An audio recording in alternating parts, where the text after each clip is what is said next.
ప్రహ్లాదుడు తాను రాజకుమారుడైన వారి పట్ల దయచూపి చెలికాండ్రతో నవ్వులాటకన్నట్లు వారిలో కలిసి ఆడుతూ తన తోటి వయస్సు పిల్లలైన రాక్షస బాలులందరికీ ఏకాంతంలో ఇలా చెప్పాడు. శ్రీహరిని సేవిస్తే మోక్షం సిద్ధిస్తుంది. విష్ణువు సమస్త ప్రాణులకు ఆత్మస్వరూపుడు, ప్రియుడు.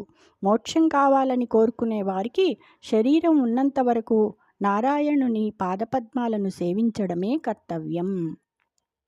కంటిరే మనవారు ఘనులు గృహస్థులై విఫలులై కైకొన్న వెర్రితనము భద్రార్థులై ఉండిపాయరు సంసార పద్ధతి నూరక పట్టువడిరి కలయోనులందల్ల గర్భాద్యవస్థల పురుషుండు దేహి అయి పుట్టుచుండు తన్నెరుంగడు కర్మతంత్రుడై కడపట ముట్టడు భవశతములకునైనా దీన శుభము లేదు దివ్య కీర్తియు జగతి బుట్టి పుట్టి చచ్చి చచ్చి పొరల నేల మనకు బుట్టని చావని త్రోవ వెదకి కొనుట దొడ్డ బుద్ధి.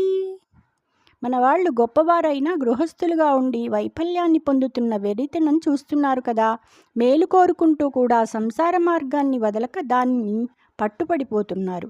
ప్రపంచంలోని జీవరాశులన్నింటిలోనూ పురుషుడు గర్భాద్యవస్థలతో శరీరాన్ని ధరిస్తున్నాడు. తన్ను తాను తెలుసుకోలేకపోతున్నాడు.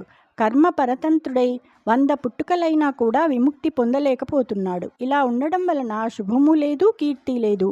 ఈ లోకంలో పుట్టి పుట్టి చచ్చి చచ్చి పొర్లుతూ ఉండడం ఎందుకు?